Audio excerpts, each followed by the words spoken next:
أهلا بيكم. النهاردة معانا سهم عليه كلام كتير قوي في السوق، جروب أو MTIE. فعلا، من الأسهم اللي واخدة زخم كبير الفترة الأخيرة. وصلت لنا مجموعة مصادر ومحاور تحليل، والمهمة بتاعتنا إننا نغوص فيها ونطلع بالزبدة. القصة هنا مش مجرد أرقام طالعة ونازلة. لا لا، دي قصة شركة بتضغط على دواسة البنزين بكل قوتها في التوسعات. بالظبط.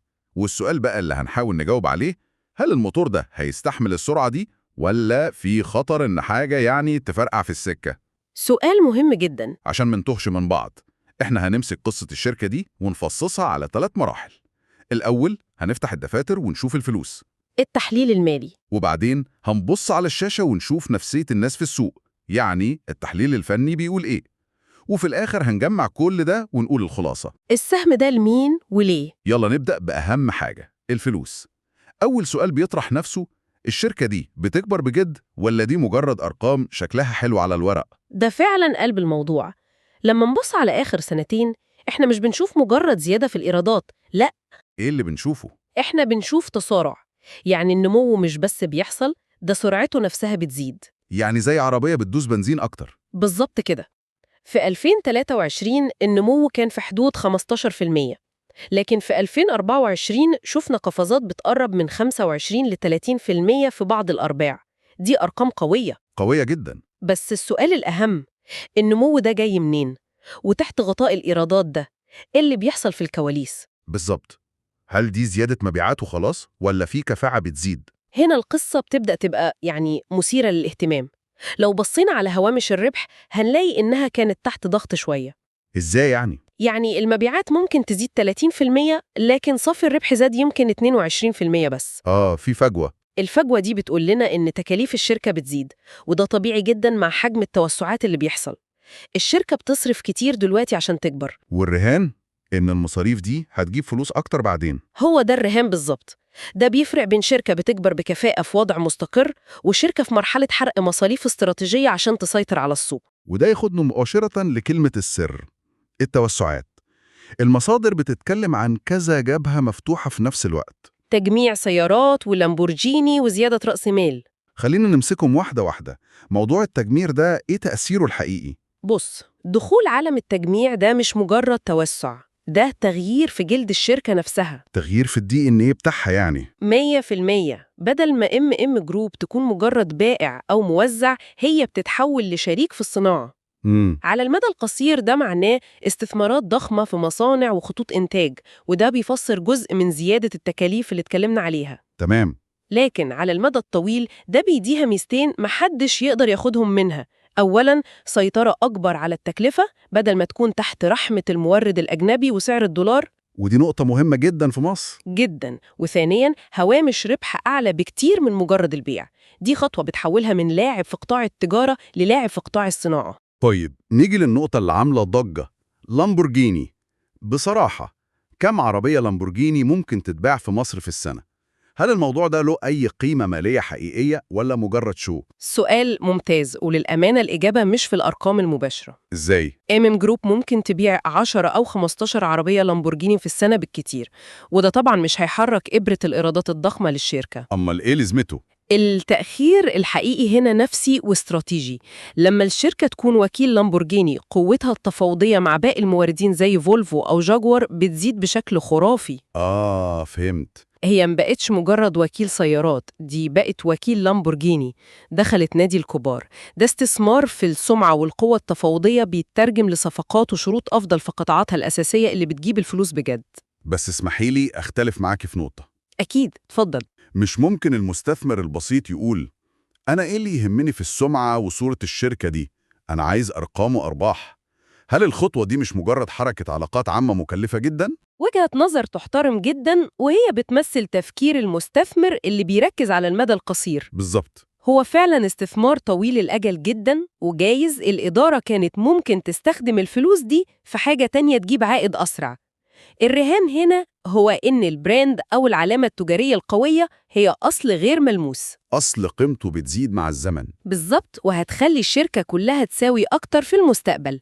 وده بيخلينا نسأل عن زيادة رأس المال اللي حصلت مؤخراً واللي كانت مرتبطة بكل ده. بالظبط. الشركة عملت زيادة رأس مال ضخمة. هل ده كان عشان تمويل كل الأحلام دي؟ تماماً. زيادة رأس المال كانت خطوة استباقية وذكية من الإدارة. شافوا فرص التوسع دي جاية وعرفوا إنها محتاجة سيولة ضخمة فجهزوا الفلوس من السوق الأول. قبل ما يبدأوا الصرف. النقطة المهمة هنا للمستثمر هي إن جزء كبير من الزيادة دي تم عن طريق توزيع أسهم مجانية. وده معناه إيه؟ ده معناه إن الشركة استخدمت أرباحها المحتجزة عشان تمول النمو بدل ما توزعها كاش. دي رسالة واضحة جدا للمساهمين. الرسالة هي: إحنا بنعيد استثمار أرباحكم عشان نكبر الكعكة كلها. بالظبط، مش هنوزعها حتت صغيرة دلوقتي. كل النمو والتوسعات دي بتخلينا أفكر في حاجة. ده عامل زي واحد بيبني عمارة 10 أدوار فوق أساس بتاع دورين. تشبيه دقيق جدا. هل أساسات الشركة المالية، يعني سيولتها وديونها، قوية كفاية إنها تشيل كل الطموح ده من غير ما المبنى يقع؟ ده التشبيه الأنسب للحالة دي. وهنا لازم نفتح الميزانية العمومية. نسبة المديونية جروب حالياً في حدود 1.2 لحقوق الملكية. طب ده كويس ولا وحش؟ في المطلق دي مش نسبة تخوف، لكنها تعتبر في النطاق المرتفع مقارنة بمتوسط المنافسين في القطاع اللي هو حوالي 0.8. يعني هم مديونين أكتر من غيرهم. شوية. ده معناه إن استراتيجية التوسع الطموحة دي ليها تمن، وهو إن الشركة تحت ضغط خدمة ديون أكبر. أي زيادة في سعر الفايدة أو أي تباطؤ مفاجئ في المبيعات هيوجع الشركة دي أكتر. هيوجعها أكتر من منافسيها الأقل مديونية. بالظبط. طب وبالنسبة للسيولة، معاهم كاش للطوارئ؟ نسبة السيولة السريعة الكويك ريشيو عندهم حوالي 0.9. الرقم ده معناه إن الشركة تقدر تغطي 90% من التزاماتها قصيرة الأجل بأصولها السائلة فوراً. ودي نسبة كويسة. مقبولة جداً في قطاع بيعتمد على المخزون زي قطاع السيارات. يعني الأساسات مش هتقع، لكنها بتتهز شوية مع كل دور جديد بيتبني. الإدارة ماشية على الحافة بين النمو السريع والمخاطرة المحسوبة. ده يخلينا نسأل: هل النمو ده حقيقي ومستدام ولا مجرد نفخة ممكن تفضي على مفيش؟ الإجابة في قائمة التدفقات النقدية. ليه دي بالذات؟ في قطاع السيارات اللي بيبيع كتير بالقسط، الأرباح المحاسبية على الورق ممكن تكون خادعة. الأهم هو الكاش التشغيلي. هل الفلوس بتدخل الخزنة فعلاً؟ الكاش هو الملك. في حالة جروب بنشوف إن الكاش التشغيلي بينمو، لكن بوتيرة أبطأ من نمو صافي الربح. دي علامة خطر؟ مش خطر فوري، لكنه نقطة مراقبة. معناها إن جزء من النمو جاي من زيادة المبيعات الآجلة، والشركة محتاجة تدير دورة التحصيل بتاعتها بكفاءة عالية جداً عشان ما تتحولش لمجرد أرقام على الورق. النمو المستدام هو اللي بيولد كاش. كل الكلام ده جميل ويفتح النفس على الاستثمار، بس أنا دايماً بحب أبص على الجانب التاني من العملة. أكيد لازم. إيه الكابوس اللي ممكن يحصل ويخلي كل التحليل الإيجابي ده ينهار؟ إيه أكبر خطر مخفي هنا؟ في 3 كوابيس محتملة. الأول وهو الأوضح هو سعر الصرف. الدولار. بالظبط. أي قفزة كبيرة في سعر الدولار هتاكل هوامش ربح الشركة وهي صاحية، لأن جزء كبير من مكوناتها وتكاليفها بالعملة الصعبة. طب والكابوس التاني؟ تشغيلي. المنافسة في سوق السيارات في مصر شرسة لدرجة دموية. دخول لاعب جديد قوي أو حرب أسعار ممكن تضغط على حصتها السوقية. والتالت؟ والكابوس الثالث، وده خاص بالسوق المصري، هو الخطر التنظيمي. قرار مفاجئ من الحكومة بتغيير السياسة الجمركية أو فرض رسوم جديدة أو حتى حظر استيراد موديلات معينة. قرار واحد زي ده ممكن يقلب ترابيزة اللعبة كلها في يوم وليلة. للأسف يعني القصة المالية بتقول إن عندنا شركة بتضغط على دواسة البنزين في التوسعات ومستعدة تتحمل ديون ومخاطر عشان تكبر بسرعة. السؤال بقى: هل السوق مصدق القصة دي؟ هل حركة السهم على الشاشة بتحكي نفس الحكاية؟ وهنا بقى الجزء الممتع. خلينا نشوف الرسم البياني بيقول إيه الاتجاه العام للسهم؟ الرسم البياني بيحكي قصة حماس شديد. الاتجاه العام صاعد بشكل واضح جدا على الإطار الزمني المتوسط والطويل، اللي هو الترند. مظبوط. السهم بيعمل قمم أعلى من قمم وقيعان أعلى من قيعان، وده التعريف الكلاسيكي للاتجاه الصاعد. ده بيقول لنا إن نفسية المستثمرين إيجابية جدا تجاه السهم. المشترين مسيطرين. تماما. المشترين مسيطرين على البائعين. مفيش أي علامات ضعف رئيسية في الاتجاه ده حتى الآن. والمستثمر اللي بيحب يتاجر، إيه المحطات المهمة اللي عينه لازم تكون عليها؟ فين مناطق الدعم والمقاومة؟ هنا الخريطة الفنية مثيرة للاهتمام. السهم كان عنده منطقة مقاومة عنيدة جدا عند مستوى 7.5 جنيه. حاول يكسرها قبل كده؟ كذا مرة وفشل، لكن مؤخراً نجح في اختراقها وبحجم تداول عالي جداً، ودي إشارة قوة فنية مهمة. والقاعدة بتقول؟ المقاومة المكسورة تتحول لدعم، فدلوقتي منطقة 7.5 جنيه دي بقت هي أهم منطقة دعم للسهم. أي تصحيح للسهم المفروض يلاقي مشترين مستنيين عنده في المنطقة دي. يعني 7.5 دي بقت الأرضية الجديدة بتاعته. بالظبط، السهم كسر السقف، وده معناه إنه بينتقل لدور جديد تماماً. طب والسعر الحالي لو قارناه بأعلى وأقل سعر في آخر سنة، ده بيقول لنا إيه؟ السهم حالياً بيتداول قريب جداً من أعلى سعر وصله في 52 أسبوع. وده ليه معنيين؟ زي أي عملة ليها وجهين. المعنى الإيجابي إن الزخم قوي جداً والمشترين هم اللي معاهم الكورة في ملعبهم، والمعنى التحذيري؟ إن السهم ممكن يكون وصل لمرحلة تشبع شرائي على المدى القصير، وإنه ممكن يحتاج يهدي شوية أو يعمل تصحيح عشان ياخد نفس قبل ما يكمل صعود. والفيصل هنا إيه؟ متابعة أحجام التداول. طالما الصعود مدعوم بأحجام تداول قوية، يبقى الزخم لسه حقيقي. لو بدأنا نشوف صعود بأحجام تداول ضعيفة، دي بتبقى أول إشارة إن البنزين بدأ يخلص. وده السؤال اللي الكل بيسأله. لو الزخم ده كمل، السهم ممكن يروح لفين في الشهور الجاية؟ إيه المستهدفات السعرية؟ بما إن السهم اخترق قمته التاريخية عند 7 جنيه و50 قرش، فإحنا ما عندناش مقاومات قديمة في الماضي نبص عليها. طب بنعمل إيه في الحالة دي؟ هنا بتيجي فايدة أدوات زي امتدادات فيبوناتشي. لو طبقنا الأداة دي على آخر موجة صاعدة كبيرة اللي بدأت من قاع 5 جنيه لقمة 57 قرش، هيطلع لنا إيه؟ هنلاقي إن أول مستهدف طبيعي حسب نسب فيبوناتشي هو منطقة 9 جنيه و15 قرش تقريباً. وبعدها؟ ممكن نشوف مستهدفات أعلى عند 10 جنيه و50 قرش. مهم نأكد إن دي مش نبوءة، دي مجرد قراءة فنية للسيناريوهات المحتملة. يعني بنقول لو حصل كذا، إذن ممكن يحصل كذا. تمام. لو السهم فضل محافظ على قوته فوق دعم 7 جنيه و50 قرش، إذن من المحتمل رياضياً وفنياً إنه يتجه للمناطق دي. ممتاز. كده القصة المالية بتقول نمو سريع ومخاطرة محسوبة، والقصة الفنية بتقول ضخم قوي واتجاه صاعد. إزاي نربط القصتين ببعض؟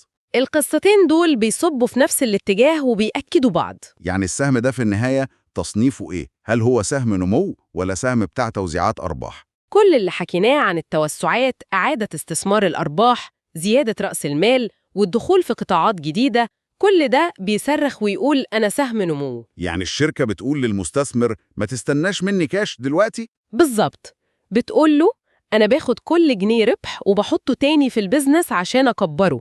المكسب بتاعك هيجي من زيادة قيمة السهم نفسه في المستقبل لما التوسعات دي تؤتي ثمارها. عكس شركة تانية مستقرة. تماماً، عكس شركة ناضجة ومستقرة زي شركة في قطاع الأغذية مثلاً، ما بقاش عندها فرص توسع كبيرة، فبتوزع جزء كبير من أرباحها على المساهمين. طب وهل سياسة توزيع الأرباح الأخيرة للشركة بتدعم الكلام ده؟ بتدعمه 100%.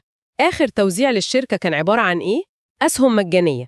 ودي حركة ذكية. ذكية جداً لشركات النمو. هي بترضي المساهم اللي عايز يشوف عدد أسهمه بيزيد، وفي نفس الوقت بتحتفظ بالكاش جوه الشركة عشان تمول عملياتها. لو كانت بتوزع كاش كنا هنصنفها سهم توزيعات، لكن سياستها الحالية بتؤكد هويتها كسهم نمو بامتياز. وبناء على الصورة المتكاملة دي، الخلاصة إيه؟ السهم ده يناسب أنهي نوع من المستثمرين؟ المستثمر الصبور طويل الأجل ولا المضارب بتاع الفرص السريعة؟ وهنا الجمال في سهم زي ده، إنه ممكن يكون جذاب للنوعين. إزاي؟ لكل واحد فيهم سبب مختلف تماماً.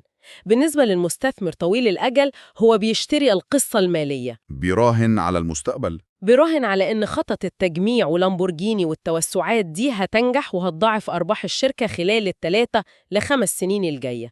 هو مش قلقان من التذبذبات اليومية، هو باصص على قيمة الشركة في 2028. طب والمضارب؟ أما المضارب قصير الأجل، هو بيشتري القصة الفنية. هو شايف اتجاه صاعد واضح واختراق لمقاومة مهمة ومستهدفات سعرية محددة. عايز يركب الموجة ويخرج. بالظبط، عايز يركب الموجة دي من 57 ل 9.15 ويخرج. مش فارق معاه خالص مصانع التجميع هتخلص إمتى، الخطر إن واحد فيهم يدخل بعقلية التاني. يعني ما ينفعش المستثمر طويل الأجل يعلى لو السهم نزل 10%. وما ينفعش المضارب يقع في حب السهم ويكمل معاه لو الاتجاه الفني اتكسر. إذن لو هنلخص رحلتنا في عالم ام جروب فالصورة واضحة. شركة في مرحلة نمو متصارع، ممولة بالديون وإعادة استثمار الأرباح، وده بيترجم على الشاشة لاتجاه صاعد قوي وزخم من المشترين.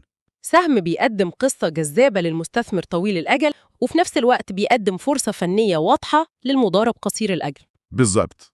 واللي يثير الاهتمام هو إزاي القصتين دول، المالية والفنية، مش ماشيين في جزر منعزلة. لا، بيكملوا بعض. جداً.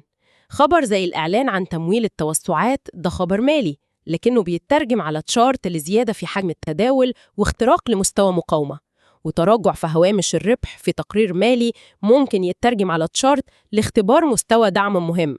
الربط بين التحليلين هو اللي بيدي عمق حقيقي للفهم. وبيحول المستثمر من مجرد متابع لأرقام لمحلل فاهم القصة ورا الأرقام دي.